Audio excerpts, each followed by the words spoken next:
Halo teman-teman semua, kembali lagi dengan aku. Di video kali ini kita bakalan ngebahas soal TKP sesuai janji aku yang kemarin teman-teman. Nah di video kali ini aku bakalan ngebahas TKP rasa TWK ya teman-teman. Karena kan ada yang namanya TWK rasa TKP, jadi ini TKP rasa TWK teman-teman. Nah buat kalian yang penasaran sama videonya, jangan lupa di subscribe dulu dan nyalakan lonceng notifikasinya supaya kalian gak ketinggalan video menarik dari aku nantinya. Oke, kita langsung aja ke videonya. Oke teman-teman, ini dia soal nomor 1.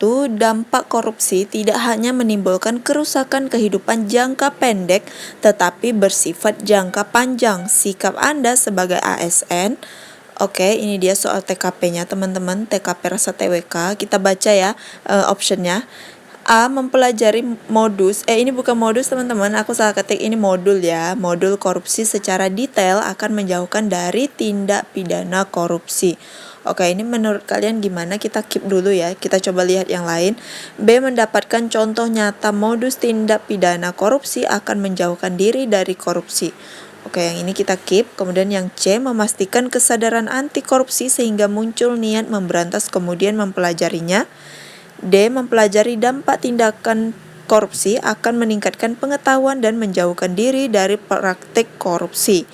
E. Memandang korupsi adalah suatu hal yang wajar dan tidak apa-apa. Nah yang E ini jelas aku eliminasi, ini pasti poinnya 1 teman-teman. Nah jadi yang E aku eliminasi ya. Kemudian tersisa 4 option A, B, C, dan D. Nah kira-kira jawaban yang paling tepat nih, sikap ASN tuh pola pikir yang majunya itu kayak gimana teman-teman? Coba kalian komen di kolom komentar ya. Oke, menurut aku jawaban yang paling tepat itu adalah yang D teman-teman, poin 5-nya ya, yaitu mempelajari dampak tindak korupsi akan meningkatkan pengetahuan dan menjauhkan diri dari praktik korupsi teman-teman. Nah, di sini merupakan pola pikir ASN yang maju ya teman-teman, yaitu dipelajari nih apa sih yang dapat ditimbulkan dari tindakan korupsi, yaitu dari pembelajaran itu kita dapat meningkatkan pengetahuan kita nih dan dapat menjauhkan diri dari tindakan korupsi atau praktik korupsi teman-teman. Nah kalau yang A, B, dan C, yang A itu mempelajari modus korupsi secara detail akan menjauhkan dari tindak pidana korupsi. Ini benar teman-teman. Tapi di soal TKP ingat sekali lagi kita nyari jawaban yang paling lengkap, paling tepat teman-teman. Dan yang B mendapatkan contoh nyata modus tindakan pidana korupsi akan menjauhkan diri dari korupsi. Oke, ini benar juga sebenarnya teman-teman. Yang C memastikan kesadaran anti korupsi sehingga muncul niat memberantas kemudian mempelajarinya. Oke, niat memberantas teman-teman. Yang memberantas korupsi itu biasanya apa teman-teman? KPK ya teman-teman. Kalau misalnya aku salah, coba koreksi di kolom komentar, kita sama-sama belajar di sini ya. Nah kalau yang C itu ada kata niat memberantas teman-teman. Kita sebagai ASN itu tugas kita itu melaksanakan pencegahan yang namanya tindakan korupsi teman-teman. Kalau soal untuk memberantas itu diserahkan ke bagian yang berwenangnya ya kan. Dan jadi yang C itu poinnya adalah 2, kemudian yang A itu poinnya 3 dan B itu poinnya 4 dan yang paling tinggi adalah yang D poinnya 5. Gitu ya teman-teman. Kenapa yang D benar? Kenapa D poinnya 5 enggak yang A atau B? Karena poin 5 itu udah mencangkup semua di option A dan B teman-teman. Gitu ya. Kalau misalnya kalian kurang setuju, silahkan komen di kolom komentar, kita diskusi bareng-bareng. Oke, kita lanjut ke soal nomor 2. Oke teman-teman, ini dia soal nomor 2. Atasan Anda yang dikenal baik tertangkap mata sedang menyerahkan sejumlah uang ke sebuah mobil dan mobilnya langsung pergi. Anda tidak tahu tujuannya, namun tingkahnya mencurigakan. Sikap Anda, oke teman-teman, ini masih tentang kayak korupsi-korupsi gitu ya. Nah, kita lihat optionnya. A. Tidak peduli karena bukan urusan Anda. Nah, ini jelas pasti poinnya 1 teman-teman. Jadi kita buang aja ya. Kemudian yang B. Memfoto lalu melapor ke bagian yang berwenang. Oke, kita keep dulu. C. Bodoh amat. Nah, ini bodoh amat nih udah jelas pasti salah. Ini poinnya 2 nih. Bodoh amat karena atasan tidak mungkin berbuat seperti itu. Oke, yang C poinnya 2 ya teman-teman. Kemudian yang D, mengajak teman lain melihatnya jika memungkinkan lalu melaporkan ke atasan lain. Nah ini juga aku kurang setuju ya teman-teman. Ini poinnya adalah 3 menurut aku. Kenapa? Karena kan di sini mengajak teman lain melihatnya jika memungkinkan.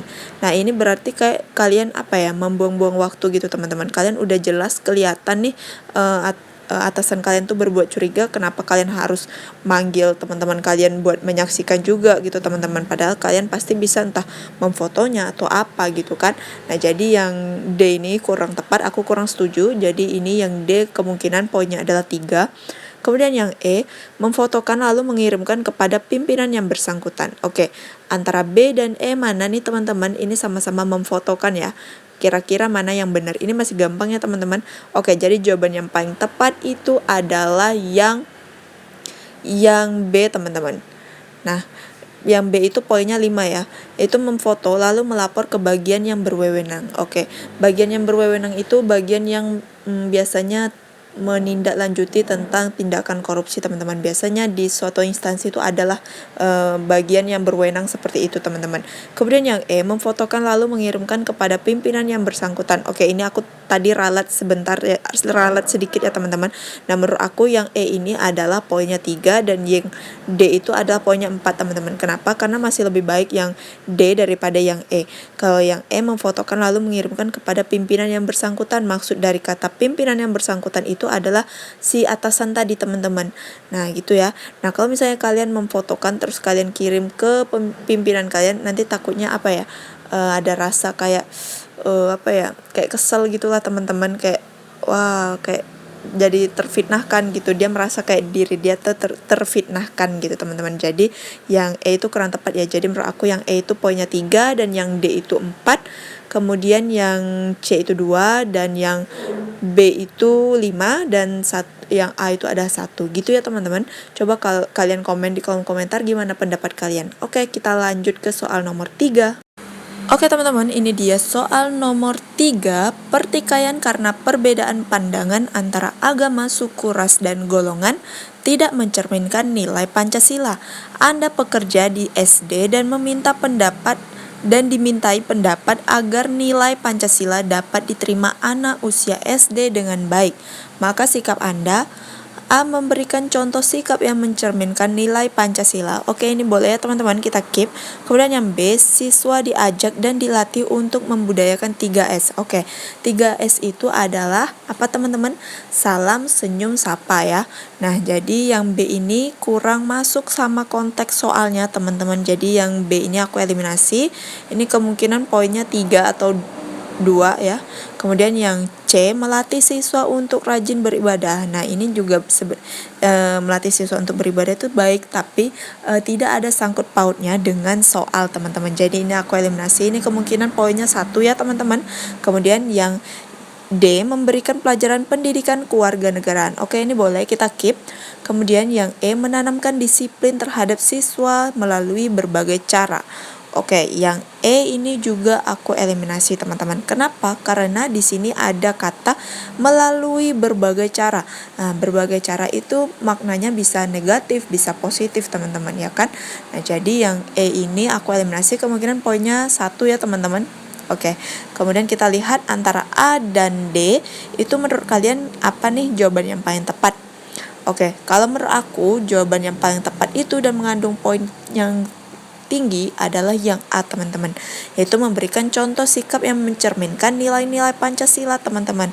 Nah sedangkan yang D, memberikan pelajaran pendidikan kewarganegaraan. Nah ini benar, cuman actionnya itu lebih dapat di A teman-teman, sedangkan yang D nggak ada actionnya ya, cuma memberikan pelajaran tapi nggak diajari gimana sih contoh pengamalan nilai-nilai Pancasila gitu kan teman-teman. Nah jadi menurut aku yang paling tepat itu poinnya 5 ada di A teman-teman. Kemudian yang B itu poinnya 3, kemudian yang C itu poinnya 2, D poinnya 4, dan yang E poinnya 1. Oke gitu ya. Kalau misalnya kalian kurang setuju atau ada pendapat tambahan, boleh di komen di kolom komentar. Oke, kita lanjut ke soal nomor 4. Oke teman-teman, ini dia soal nomor 4.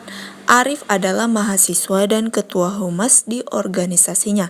Ketika menyusun proposal pengajuan dana, Arif sengaja menggelembungkan dana agar acara dapat tercukupi. Sikap Arif adalah: A, terpuji karena Arif mengutamakan kesuksesan acara. B, tercela karena itu adalah salah satu wujud tindakan korupsi. C, terpuji karena menuntut pihak keuangan agar lebih memperhatikan acara mahasiswa. D. Tercela karena Arif harus mampu memanfaatkan dana dengan bijak tanpa harus menggelembungkannya. E. Terpuji karena Arif tidak mengambil sepeser pun uang tersebut. Oke teman-teman, menurut kalian nih coba komen di kolom komentar di antara 5 option nih, kira-kira yang benar tuh yang mana teman-teman? Oke, kita eliminasi satu persatu, kita cari poin yang rendahnya ya. Nah, kemudian kita lihat yang yang E teman-teman. Terpuji karena Arif tidak mengambil sepeser pun uang tersebut. Nah, ini aku eliminasi dan ini poinnya 1 teman-teman. Kenapa? Karena di soal ada kata Arif sengaja menggelembungkan dana agar acara dapat tercukupi. Walaupun dia untuk memaksimalkan acara kampusnya, tapi dia udah melakukan yang namanya menggelembungkan dana teman-teman, dan itu tidak boleh ya kan. Nah, jadi walaupun itu untuk menyukseskan acara kampusnya, walaupun dia nggak pakai pribadi, itu sama aja tidak boleh teman-teman. Kalau misalnya dananya itu kurang, ya kita bikin sesuai dengan dananya lah teman-teman, tanpa harus menggelembungkan seperti itu. Nah, jadi yang E itu aku eliminasi. Kemudian yang poin 2-nya, poin 2 itu menurut aku ada di mana nih teman-teman? Ada di yang C ya, yaitu terpuji karena menuntut pihak keuangan agar lebih memperhatikan acara mahasiswa. Nah, ini juga bukan perilaku yang terpuji ya teman-teman. Menggelembungkan dana itu ada perilaku yang tercela. Jadi yang C aku eliminasi, itu poinnya 2. Kemudian poinnya 3 itu ada di A. Terpuji karena Arif mengutamakan kesuksesan acara. Ini udah yang ini seperti yang aku bilang tadi ya teman-teman. Nah, yang A itu poinnya 3, kemudian yang B dan D. Nah, kira-kira mana nih poin yang paling tingginya itu teman-teman? Oke, kita lihat satu persatu yang yang B dan D. B tercela karena itu adalah salah satu wujud tindakan korupsi. Nah, ini benar nggak kira-kira teman-teman? Kemudian yang D tercela karena Arif harus mampu memanfaatkan dana dengan bijak tanpa harus menggelembungkannya. Oke, yang B dan D itu sama-sama mirip ya, tapi yang poinnya paling tinggi itu ada di B teman-teman. Tercela karena itu adalah salah satu wujud tindakan korupsi. Dari mana kita tahu itu tindakan korupsi? Dari yang ini teman-teman, sengaja menggelembungkan dana supaya acara tersebut tercukupi, ya kan? Nah, jadi yang B itu poinnya 5. Kemudian yang D tercela karena Arif harus mampu memanfaatkan dana dengan bijak tanpa harus menggelembungkannya. Nah, ini benar teman-teman, tapi kita ingat di soal TKP itu lebih mencari jawaban yang paling tepat ya kan. Nah, tindakan menggelembungkan dana itu merupakan tindakan korupsi, maka jawaban yang paling tepat dan yang paling tinggi poinnya adalah di B teman-teman. Gitu ya. Oke, kita lanjut ke soal yang terakhir. Oke teman-teman, ini dia kita lanjut ke soal yang terakhir. Dani adalah juara 1 di kelasnya, di sisi lain banyak temannya yang kesulitan untuk menguasai materi belajar. Padahal penguasa materi penting untuk siswa. Sebaiknya Dani A. membatasi diri dalam menolong teman-temannya, B. membantu temannya atas perintah khusus dari guru, C. sesekali bersedia membantu temannya di waktu istirahat, C. membentuk kelompok belajar secara berkala menjadi tempatnya berbagi pengetahuan, E. membangun keakraban dalam kelompok belajar dan menjadikan forum itu sebagai kegiatan berkelanjutan. Oke teman-teman, di sini jawaban yang paling tepat yang mana? Coba komen di kolom komentar ya. Nah, kita cari yang poin satunya dulu nih teman-teman. Yang poin satunya itu kira-kira ada di mana? Nah, menurut aku poin satunya itu ada di A teman-teman, yaitu membatasi diri dalam menolong teman-temannya. Dengan kata lain, si Dani ini pelit teman-teman. Jadi yang A itu nggak boleh ya, pelit ilmu nggak boleh, pelit sama orang juga nggak boleh ya. Nah, jadi yang A itu aku eliminasi. Poinnya 1 ya. Kemudian yang poinnya 2 nih, mana kira-kira? Nah, menurut aku poin 2-nya itu ada di B, yaitu membantu temannya atas perintah khusus dari guru. Nah, jadi kalau misalnya nggak ada perintah dari guru, berarti dia nggak mau bantu teman-teman. Berarti ini dia mau menolong temannya kalau disuruh gitu. Nah, jadi yang B itu aku eliminasi dan poinnya 2. Kemudian yang C, sesekali bersedia membantu temannya di waktu istirahat. Nah, ini juga aku eliminasi, poinnya 3 teman-teman. Kenapa? Karena sesekali bersedia. Berarti kalau misalnya pas waktu time dia nggak mood, berarti dia nggak mau bantu teman-temannya, dan ini kurang tepat teman-teman. Jadi yang C aku eliminasi dan poinnya itu 3. Kemudian yang D, membentuk kelompok belajar secara berkala menjadi tempatnya berbagi pengetahuan. Oke, boleh. Kemudian yang E, membangun keakraban dalam kelompok belajar dan menjadikan forum itu sebagai kegiatan berkelanjutan. Oke, menurut 2 option ini yang mana nih kira-kira yang paling tepat teman-teman? Oke, menurut aku poin paling tingginya itu ada di option E ya teman-teman. Membangun keakraban dalam kelompok belajar dan menjadikan forum itu sebagai kegiatan berkelanjutan. Nah, yang E itu adalah jawaban yang paling tepat. Kemudian yang D, membentuk kelompok belajar secara berkala menjadi tempat berbagi pengetahuan. Nah, yang D ini benar teman-teman. Cuman pernyataan yang D ini udah masuk langsung ke poin yang E teman-teman, option yang E ya kan. Nah sedangkan yang E itu lebih lengkapnya lagi teman-teman, ada kata membangun keakraban dalam kelompok belajar, sedangkan yang D itu tidak ada kata membangun keakraban dalam kelompok belajar. Nah jadi yang D itu udah mencakupi seluruhnya di poin E, makanya poin E itu mengandung poin option E itu sudah mengandung poin 5 dan D itu 4. Oke teman-teman, segitu dulu 5 soal TKP dari aku. Semoga bisa membantu persiapan CPNS kalian di tahun ini. Dan aku doain kalian yang udah subscribe dan nonton video ini tanpa skip-skip, aku doain semoga kalian lulus semua dan dipermudahkan untuk mendapatkan NIP di tahun ini ya teman-teman. Dan juga jangan lupa di-share ke semua sosial media kalian punya.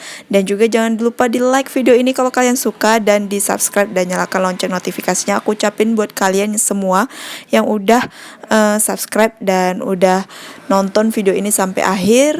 Kalau misalnya ada request video-video lainnya, kalian bisa DM aku di sini atau komen di kolom komentar. Segitu dulu, see you next video. Bye bye.